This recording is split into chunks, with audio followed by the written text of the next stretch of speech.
তোমরা কে কোথায় আছো গো? এদিকে এসো, দেখো না এই আম গাছের সাথে আমার স্বামীর লাশটা ঝুলে আছে।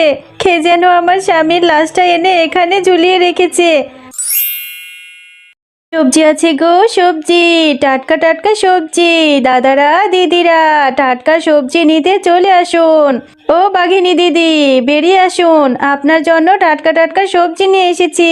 আহ কে কোথায় আছো? এখানে একটা লাশ দেখছি। ও বাঘিনী ভাবি, এদিকে এসো গো, এখানে দেখছি একটা লাশ পড়ে আছে। আর এই লাশটা এখানে কি করে এলো? আমার আম গাছের সাথে কেন লাশ ঝুলছে? গিন্নি, আমিও তো সেটাই ভাবছি। এই লাশটা তো কিছুদিন আগে কবরস্থানে দাফন করা হয়েছিল, তাহলে এই লাশটা এখানে কি করে এলো? আর এই লাশটা দেখে তো বোঝা যাচ্ছে এই লাশটা কেউ কবরস্থান থেকে এনে এখানে রেখে দিয়েছে। কিন্তু এমন কাজটা কে করবে? আর আমার বাড়ির সামনে বা কেন রাখবে? আরে আজকেও তো দেখছি এই গোরস্থান থেকে একটা লাশ উঠে নিয়ে গেছে। আমি তো কালকে রাতে ভালো করে পাহারা দিয়েছি, কিন্তু লাশটা এখান থেকে কে নিয়ে গেল? এটা কি হচ্ছে? মামা, কবরস্থান থেকে প্রতিনিয়তই লাশ চুরি হচ্ছে। আজকে রাতেও একটা লাশ চুরি হয়েছে। আমি তো রাতে ভালো করেই পাহারা দিয়েছিলাম, কিন্তু এরকমটা কে করছে? আমার তো বিষয়টা খুব চিন্তার মনে হচ্ছে। আপনি একটু দেখুন না। হ্যাঁ রে মিচকে, আর ওই লাশগুলো চুরি করে আমার বাড়ির সামনে আম গাছের সাথেই কেন রাখছে? বিষয়টা আমার কাছে খুব চিন্তিত মনে হচ্ছে। তুই একটু ভালো করে গোরস্থানের দিকে নজর রাখতো, তুই একটু ভালো করে পাহারা দে। হ্যাঁ মামা, আমি তো রাতে ঠিকঠাক মতো ঘুমাইও না, কত কষ্ট করে আমি পাহারা দেই, কিন্তু তারপরেও যে কিভাবে কি হয়ে যায় বুঝতেই পারি না। ইদানিং রাতে আমি কবরস্থানে একটা বাচ্চার কান্নার আওয়াজ পাই, আর কান্নার আওয়াজটা শুনতেই কেমন যেন উধাও হয়ে যায় বাচ্চাটা। আরে ওই তো দেখছি, ওই আজকেও বাচ্চা মেয়েটা ওখানে কান্না করছে। একটু গিয়ে দেখি তো ওখানে।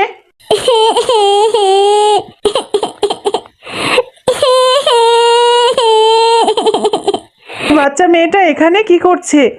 আমি ওখানে গিয়ে দেখি তো। এরপর গোরস্থানের পাহারাদার সেই বাচ্চা মেয়েটির দিকে এগিয়ে যায়, আর সে যখনই তার কাছাকাছি চলে যায় তখনই সেই বাচ্চা মেয়েটি উধাও হয়ে যায়। আরে এই বাচ্চা মেয়েটি তো দেখছি এখান থেকে চলে গেছে। কে জানি, হয়তো আমার মনের ভুল। আমার যে কি হয়েছে, এত রাতে এখানে বাচ্চাই বা কি করে আসবে? পরের দিন সকালবেলা শেফা শিয়ালিনী ও বিড়ালিনী বাঘমামার বাড়ির সামনে দিয়ে যাচ্ছিল। এটা কি? আমার স্বামীর লাশটা এখানে কি করে এলো? তোমরা কে কোথায় আছো গো? এদিকে এসো, আমার স্বামীর লাশটাই আম গাছের সাথে কেন ঝুলে আছে? আমার স্বামী তো আরো এক সপ্তাহ আগে মারা গেছে। বলতেই সেখানে কবরস্থানের পাহারাদার চলে আসে। আরে মামা, আজকেও কবরস্থান থেকে লাশ চুরি হয়েছে, আর লাশগুলো এনে প্রতিনিয়ত আপনার এই গাছের সাথে কেন রাখছে? আমি তো ভালো করে পাহারা দিয়েছিলাম। হ্যাঁ হ্যাঁ, বোঝা হয়ে গেছে তুই কেমন পাহারা দিস। তুই যদি ভালো করে পাহারা দিতি তাহলে আর এমনটা হতো না। বুঝতে পেরেছি, তোকে দিয়ে আর কিচ্ছু হবে না। আজ থেকে তোর সাথে আমিও পাহারা দেব। এরপর কথা মতো বাঘমামা ও পাহারাদারের সাথে গিয়ে গোরস্থানে পাহারা দেয়। আর তারা কথা বলতে বলতেই সেখানে একটা বৃদ্ধা বুড়িমা এসে হাজির হয়। ও বাবা, বড্ড বিপদে পড়ে তোমাদের কাছে এসেছি, তোমরা আমাকে একটু সাহায্য করো না। আমার ছোট্ট নাতনিটা ঘরে ভীষণ অসুস্থ হয়ে পড়ে আছে। আমি বুড়ো মানুষ, নাতনিটাকে ডাক্তারের কাছে নিয়েও যেতে পারছি না, আশেপাশে কোনো গাড়ি নেই। তোমরা আমার নাতনিটাকে বাঁচাও গো বাবা, এসো আমাকে সাহায্য করো, আমার নাতনিটাকে ডাক্তারের কাছে নিয়ে যাও। আরে ছিচকে, এই বুড়িমা কি বলছে? ওনার নাতনিটা নাকি গুরুতর অসুস্থ। বাচ্চাটাকে আমাদের বাঁচানো উচিত। চল চল, এই বৃদ্ধা বুড়িমাকে সাহায্য করি, ওনার নাতনিকে হসপিটালে নিয়ে যায়। এরপর কবরস্থানের পাহারাদার ও বাঘমশাই সেই বৃদ্ধা শিয়ালিনীর পেছন পেছন যেতে থাকে। আর তারা হাঁটতে হাঁটতেই কিছুক্ষণ পর খেয়াল করে বুড়িটি হঠাৎ করে উধাও হয়ে যায়। আরে বাঘমামা, দেখলে তো, এই বুড়ি হঠাৎ করেই উধাও হয়ে গেল। আমার কিন্তু এবার বেশ ভয় করছে। আপনি চলুন না, আমরা কবরস্থানেই ফিরে যাই, তাড়াতাড়ি চলুন। এরপর তারা দুজন তাড়াতাড়ি করে কবরস্থানের কাছে চলে যায় আর গিয়ে দেখতে পায় সেই বৃদ্ধা বুড়িমার এক ভয়ঙ্কর চেহারা। আর সেই বুড়িমা সেখানে বসে বসে কবর খুঁড়ছে। আরে এই বুড়িমা তো দেখছি আমাদের ওখান থেকে ফাঁকি দিয়ে এখানে এসে লাশ চুরি করছে। এই বুড়ি তাহলে লাশ চোর? আমি প্রতিশোধ নেব, আমি প্রতিশোধ নেব তোর বউয়ের উপর। জানতে চাস আমি কেন এটা করছি? সেদিন তোর বউ অন্যায় করেছিল আমার আর আমার ছোট্ট নাতনিটির সাথে। শুনতে চাস সেদিন কি হয়েছিল? আমার ছোট্ট নাতনিটা একদিন তোর বউয়ের আম গাছ থেকে একটা আম পেড়ে খেয়েছিল। এমন সময় তোর বউ এসে যা করেছে। আরে আরে, এই ছোট লোকের বাচ্চাটা দেখছি আমার গাছ থেকে আম পেড়ে সব আম খেয়ে নিল। তুই আম চুরি করে খাচ্ছিস। তোদের মতো ছোট লোকদের বাঁচিয়ে রাখবো না। আজকে তোকে আমি মেরেই ফেলবো। বল, আর কখনো আম চুরি করে খাবি? আর কখনো চুরি করার সাহস দেখাবি? আরে আরে, এই ছোট লোকের বাচ্চাটা তো দেখছি সত্যি সত্যি মরে গেছে। এখন কি হবে? এই লাশটা নিয়ে আমি এখন কি করব? মরে গেছে, বেশ হয়েছে। ওদের মতো ছোট লোক গরিব চোরের বেঁচে থাকার চেয়ে না থাকাই ভালো। কিন্তু এই লাশটা আমি এখন কি করব? নাতনিটা যে সেই কখন খেলা করতে গেছে, এখনো তো মিনাকে দেখতে পাচ্ছি না। কোথায় গেল যে মেয়েটা?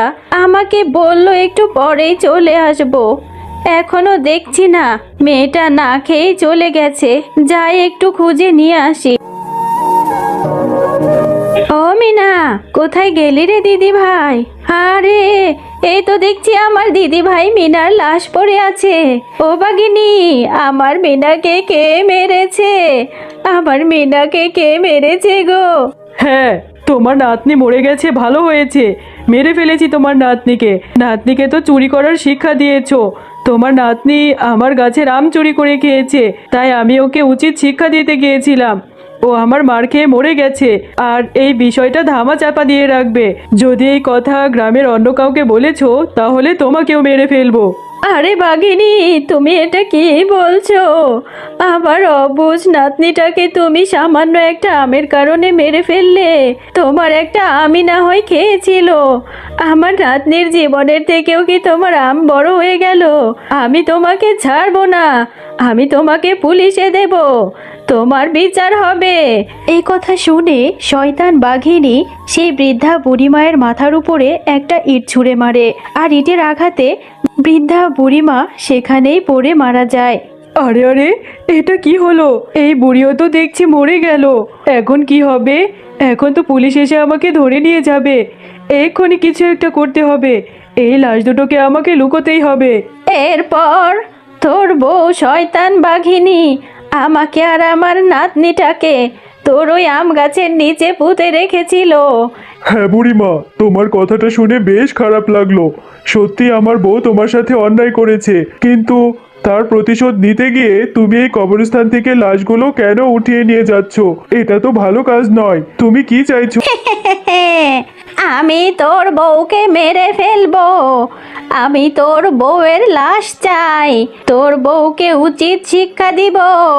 বুড়িমা, তুমি যেটা চাইছো সেটাই হবে। আমার বউকে আমি শাস্তি দেব।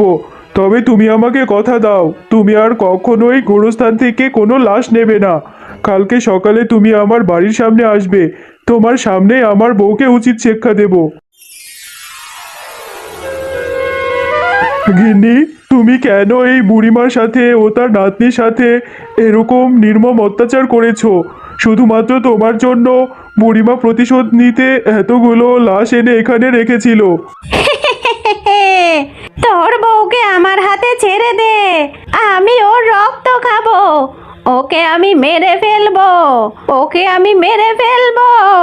এই নে, আমি তোকে আগুনে ঝালিয়ে মারলাম।